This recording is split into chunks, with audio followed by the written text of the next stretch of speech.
ओम श्री गणेशाय नमः। वक्रतुंड महाकाय सूर्यकोटि समप्रभ निर्विघ्नं कुरु मे देव सर्वकार्येषु सर्वदा। गणपतये नमः।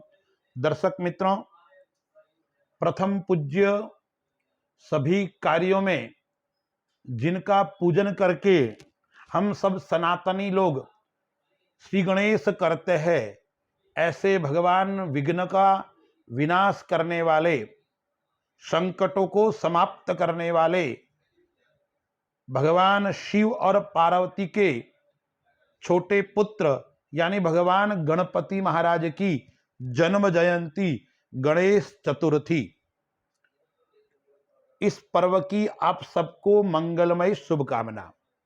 आइए हम विचार करते हैं गणेश चतुर्थी कैसे मनानी चाहिए, किस प्रकार से भगवान का पूजन करना चाहिए, किस प्रकार से भगवान की स्तुति करनी चाहिए, जिससे हमें सायुज्य मुक्ति की भी प्राप्ति होती है, जीवन के अंदर सुख, समृद्धि और आनंद की प्राप्ति भी होती है।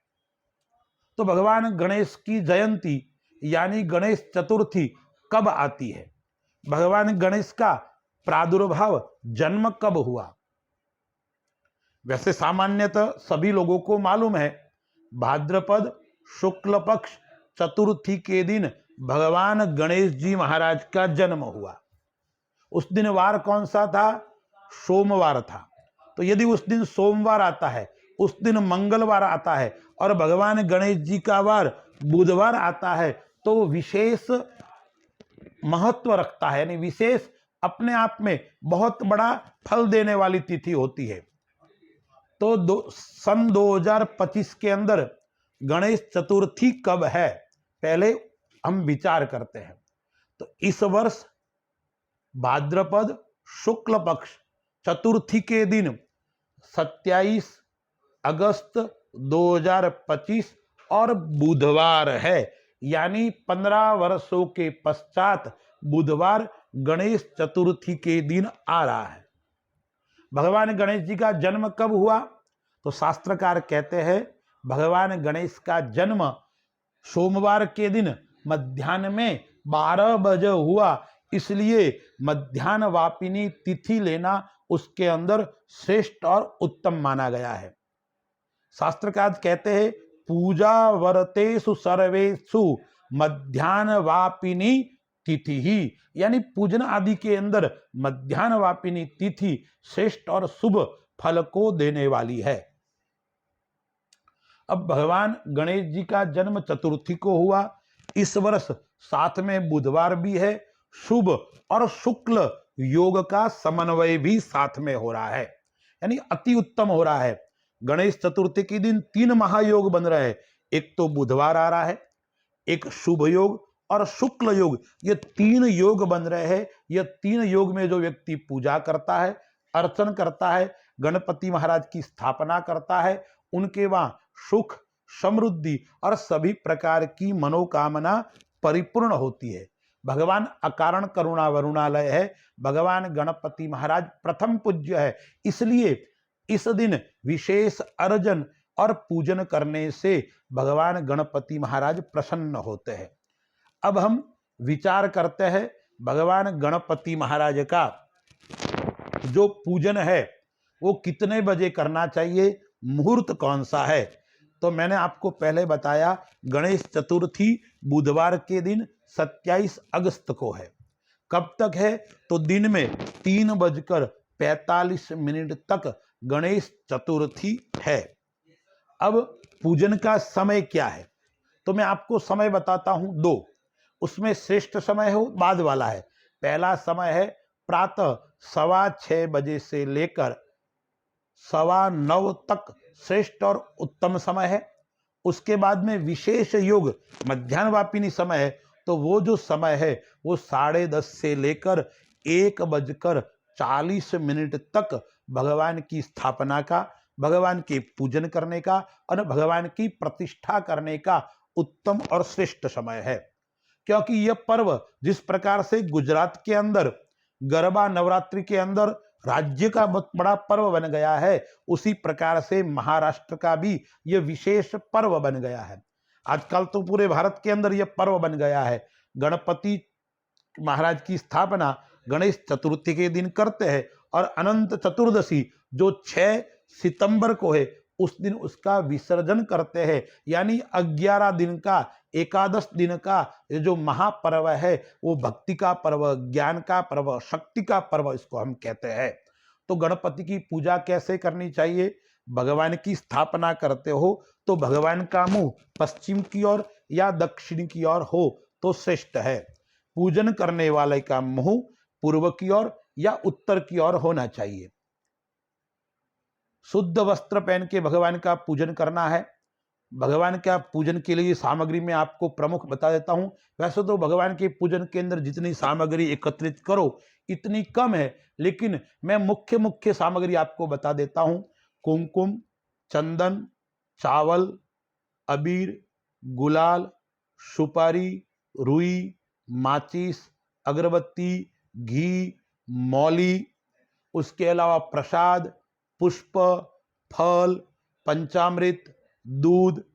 उसके बाद में भगवान गजानन जी को प्रसाद के अंदर मोदक, लड्डू प्रिय है। भगवान गणपति को दुर्वा विशेष प्रिय है। ध्रुवा है, गुड़ है, अरिया है, ये भगवान गणपति को प्रिय है। तो यह सामग्री एकत्रित कर लेना चाहिए। भगवान गणपति की मूर्ति कैसी होनी चाहिए? देखिए, भगवान गणेश की मूर्ति धातु की हो या मिट्टी से निर्मित होनी चाहिए। मिट्टी के अंदर भी प्लास्टिक और पेरिस या केमिकल युक्त नहीं, शुद्ध मिट्टी की यानी बालू की मूर्ति होनी चाहिए। चांदी की मूर्ति हो, सोने की हो, पित्तल की हो, लोहे की हो, तांबे की हो या पत्थर की हो, ऐसी मूर्ति हो या अन्य अन्य मिट्टी की हो तो मिट्टी के अंदर भी शुद्ध होनी चाहिए। आजकल बहुत बड़ी परंपरा गलत पड़ चुकी है, विशालकाय मूर्ति रखते हैं, फिर केमिकल युक्त होती है, फिर उसका विसर्जन करते हैं, वो गलती भी नहीं है। तो ऐसी मूर्ति नहीं होनी चाहिए, इसका विशेष ध्यान रखना चाहिए। स्थापना का मुहूर्त बता दिया, कौन सी दिशा में भगवान की स्थापना करनी है वो भी मैंने बता दी है। तो भगवान का श्रेष्ठ और उत्तम विद्वान ब्राह्मण को बुलाकर भगवान का पूजन, भगवान की स्थापना करनी चाहिए। और यदि मिट्टी की आदि मूर्ति है तो उसका विसर्जन कोई तालाब के अंदर, कोई समुद्र के अंदर, वो भी शुद्ध होना चाहिए। जहां गंदा पानी होता है वहां पे विसर्जन नहीं करना चाहिए। अब भगवान को कैसे पूजा करनी चाहिए, विशेष मैं 2-3 चीज आपको बता रहा हूं। यदि आपके घर के अंदर संकट आ रहा है, आपके घर के अंदर कई प्रकार की समस्या आ रही है, तो कैसे पूजा करनी चाहिए? तो गणपति महाराज को पंचामृत शुद्ध जल से स्नान आदि करवाकर 21 लड्डुओं का भोग लगाना चाहिए और मन में ओम गंग गणपतये नमः इस मंत्र का जाप करते हुए भगवान का पूजन करना चाहिए। या भगवान गणपति के 10 नाम है, 108 नाम है, भगवान के 1008 नाम है, उसकी स्तुति का पाठ करना चाहिए और 21 लाडू भगवान को अर्पण करने चाहिए, भोग लगाना चाहिए। 5 लाडू है वो मंदिर के अंदर ही रखना चाहिए, 5 लाडू है वो छोटे बालकों को बांटना चाहिए और दूसरे सब लाडू है वो सभी को प्रसाद के रूप में देना चाहिए। जो व्यक्ति 21 लड्डू भगवान को चढ़ाता है उनके घर के अंदर नकारात्मक ऊर्जा समाप्त होती है और सभी प्रकार के संकटों से व्यक्ति मुक्त होता है। यदि आपका बच्चा विद्या के अंदर आगे नहीं बढ़ पा रहा है, आप स्वयं बुद्धिमान है लेकिन आपकी प्रगति नहीं हो रही है, आपको मान सम्मान की प्राप्ति नहीं हो रही है, तो 21 दूर्वा दल यानी जो द्रोब है, घास है हरी, वो 21 भगवान गणपति महाराज को चढ़ानी है। आपको भगवान गणपति के स्तोत्र आते तो चढ़ा सकते हैं। संकटनाशन गणेश स्तोत्र है, गणपति अथर्वशीष है, गणेश पंचरत्नम है, ऐसे स्तोत्र है। या ओम श्री गणेशाय नमः, ओम गंग गणपतये नमः, ऐसे 21 दुर्वा भगवान गणपति महाराज को चढ़ाना है और अर्पण करना है। उससे व्यक्ति बुद्धिमान बनेगा, ज्ञानवान बनेगा और श्रेष्ठ शिक्षा की प्राप्ति होगी।